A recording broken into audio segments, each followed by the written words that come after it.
आज हम the juvenile justice care and protection of children act 2015 को कवर करेंगे यहाँ पर। तो सबसे पहले हम इस एक्ट के बारे में ओवरव्यू ले लेंगे थ्रू द इंडेक्स, जैसा कि हम हमेशा करते हैं। लेकिन इससे पहले आप एक बात और समझें कि हमें जुवेनाइल जस्टिस एक्ट की ज़रूरत पड़ी क्यों। तो देखिए, आपके पास आईपीसी में प्रोविज़न है सेक्शन 82 और 83 में, जो कि डोली इनकैपेक्स और कैपेक्स के बारे में बात करता है। इसके अलावा सीआरपीसी में भी आपके पास सेक्शन 27 में प्रोविज़न है jurisdiction in the cases of juveniles. तो वहाँ पर बता रखा है कि कौन सा कोर्ट इन केसेस में ट्रायल करेगा। तो ये प्रोविज़न कहता है कि सीजेएम या फिर चिल्ड्रंस कोर्ट इनमें ट्रायल करेंगे। इसके अलावा वहाँ पर एक शब्द और है, या फिर एनी लॉ। तो ये जो एनी लॉ वर्ड है, तो इसका मतलब यहाँ पर जुवेनाइल जस्टिस एक्ट से है, राइट। तो चलिए अब हम इंडेक्स देखते हैं। इस एक्ट के अंदर हमारे 10 चैप्टर्स हैं और 112 सेक्शंस हैं।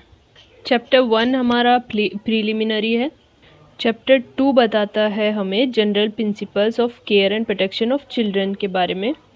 चैप्टर 3 में जुवेनाइल जस्टिस बोर्ड के बारे में बताया गया है।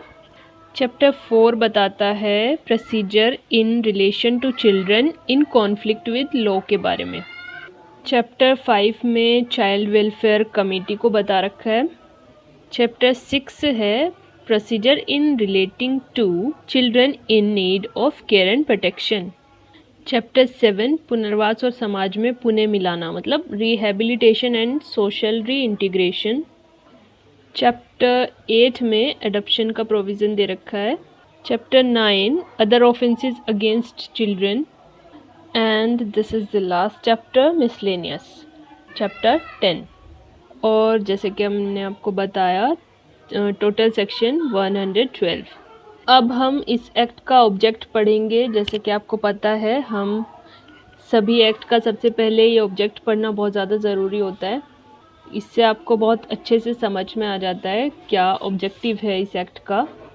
तो देखिए, an act to consolidate and amend the law relating to children alleged and found to be in conflict with law and children in need of care and protection। यानी कि जो एलिज्ड हैं या फिर पाए गए हैं कॉन्फ्लिक्ट विद लॉ, या फिर जिनको नीड है केयर एंड प्रोटेक्शन की, by catering to their basic needs through proper care, protection, development, treatment, social reintegration, by adopting a child-friendly approach in the adjudication and disposal of matters in the best interest of the children and for their rehabilitation through processes provided and institutions and bodies established hereunder and for matters connected therewith or incidental thereto। तो ये हिंदी में भी आप लोग एक बार पढ़ लीजिएगा। अब हम सेक्शन स्टार्ट करते हैं। अगर आप खुद से भी किसी बैरेक्ट को सबसे पहले स्टार्ट करने जा रहे हैं, किसी न्यू बैरेक्ट को, तो आप सबसे पहले ध्यान रखें कि पहले आप उसकी इंडेक्स को एक बार माइंड में पूरे को रीड करें, उसके बाद आप ये ऑब्जेक्ट पढ़ें, ठीक है। तो जुवेनाइल जस्टिस एक्ट का एनफोर्समेंट कब हुआ? ये हुआ था 15 जनवरी 2016 में। तो सेक्शन 1 के क्लोज 4 में देखिए क्या बताने की कोशिश कर रहे हैं कि इस एक्ट का उद्देश्य क्या था। तो बच्चों के हित को सुरक्षित किया जाए, ठीक है, उन सब हितों का संरक्षण भी हो जो कि कॉन्स्टिट्यूशन के आर्टिकल 15 क्लोज 3 में हमको प्रोवाइड किए गए हैं, राइट। और बच्चों के अधिकारों का संरक्षण हो। विधि का उल्लंघन करने वाले जो बालक हैं, यानी कि जो child in conflict with law हैं, उन्हें रिहेबिलिटेशन यानी समाज में दोबारा से स्थापित करना, पुनर्वास प्रदान करना। ये इसके अतिरिक्त इसकी प्रक्रिया क्या होगी, यानी क्या प्रोसीजर रहेगा, ट्रायल क्या होगा, पनिशमेंट क्या होगा, इत्यादि के विषय में, राइट। तो मतलब कि किन मामलों में किन पर अप्लाई होगा ये?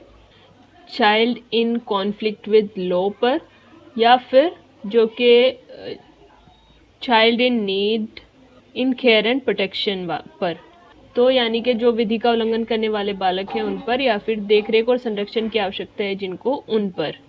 इन्हें हम शॉर्ट में CCL यानी कि child in conflict with law या फिर CCP बोलेंगे। CCP मतलब child in need of care and protection. Okay, चलो डेफिनेशन देखते हैं। सेक्शन 2 क्लोज 1 किसके बारे में बात करता है? अबेंडन चाइल्ड के बारे में, यानी कि जिस बालक को क्या है, उसके बायोलॉजिकल या फिर एडॉप्टिव पेरेंट्स ने या फिर गार्जियन ने उसको क्या किया है, छोड़ दिया है, यानी परित्याग कर दिया है, जिसे समिति के द्वारा, यानी कि जो कमेटी होती है, जांच कमेटी, उसको पूरी जांच करने के बाद उसको क्या किया है, अबेंडन्ड उसे डिक्लेयर कर दिया गया है। सेक्शन 2 क्लोज 12 में दे रखा है बालक की डेफिनेशन। बालक means a person who has not completed 18 years of age. तो यहाँ पर ये ध्यान रखिएगा, यहाँ पर भले ही ये जुवेनाइल जस्टिस एक्ट है, लेकिन यहाँ पर भी चाइल्ड किसको माना जा रहा है, ना कि जो कि 18 ईयर्स की एज क्या कर चुका है, प्राप्त कर चुका है, पूरी कर चुका है, ना कि 16 ईयर्स की एज, राइट। सेक्शन 2 क्लोज 13 क्या बोलता है?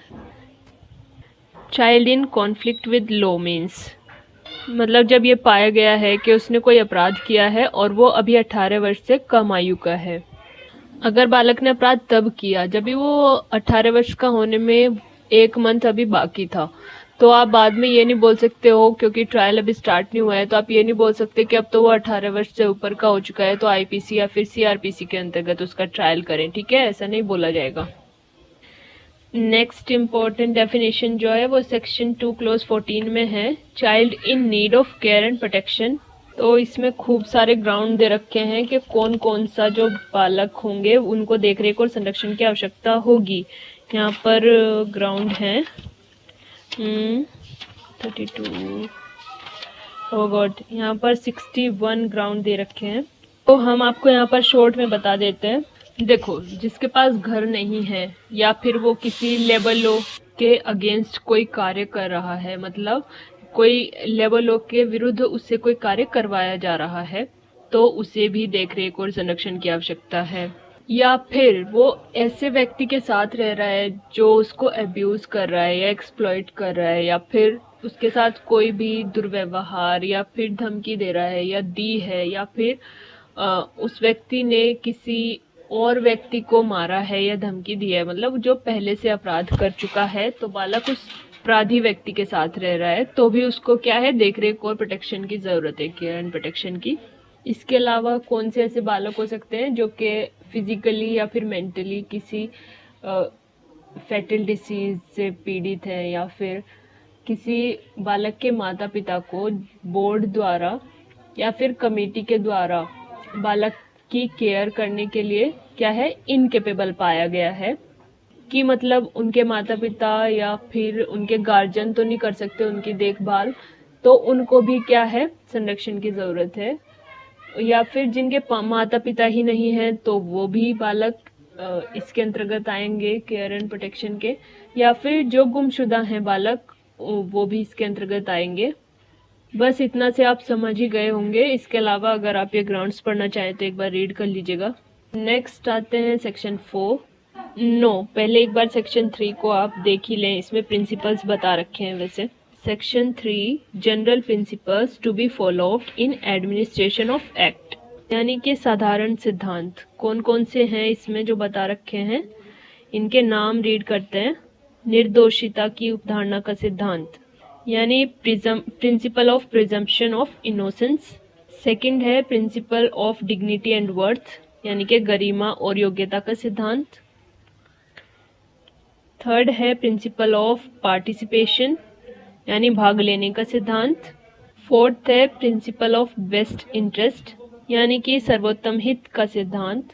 फिफ्थ है प्रिंसिपल ऑफ फैमिली रिस्पॉन्सिबिलिटी, यानी कि कौटुंबिक जिम्मेदारी का सिद्धांत। सिक्स्थ है प्रिंसिपल ऑफ सेफ्टी, यानी कि सुरक्षा का सिद्धांत। सेवेंथ पॉजिटिव मीजर्स, यानी कि सकारात्मक उपायों का सिद्धांत। फिर है principle of non stigmatising semantics, मतलब गैर कलंकीय शब्दार्थों का सिद्धांत। फिर है ninth principle of non waiver of rights, यानी अधिकारों का अधित्यजन न किए जाने का सिद्धांत, जो कि आपने कॉन्स्टिट्यूशन में भी पढ़ा होगा। फिर है 10th principle of equality and non discrimination, यानी कि समानता और विभेद न किए जाने का सिद्धांत। ये भी कॉन्स्टिट्यूशन से ही रिलेटेड है। 11th है principle of right to privacy and confidentiality यानी एकांतता और गोपनीयता के अधिकार का सिद्धांत। नेक्स्ट है principle of institutionalisation as a measure of last resort, मतलब अंतिम अवलंब के उपाय के रूप में संस्थात्मकता का सिद्धांत। 13th है प्रिंसिपल ऑफ पेट्रेशन एंड रेस्टोरेशन यानी संप्रत्यावर्तन और प्रत्यावर्तन का सिद्धांत। 14th है प्रिंसिपल ऑफ फ्रेश स्टार्ट यानी नए सिरे से शुरुआत करने का सिद्धांत। 15th है प्रिंसिपल ऑफ डाइवर्जन यानी अपयोजन का सिद्धांत। एंड 16th लास्ट है प्रिंसिपल्स ऑफ नेचुरल जस्टिस यानी कि नैसर्गिक न्याय का सिद्धांत। तो प्रीलिम्स में आपसे ये भी पूछा गया भी है कि कितने प्रिंसिपल्स दे रखे हैं सेक्शन 3 में, तो ये 16 है, ध्यान रखना।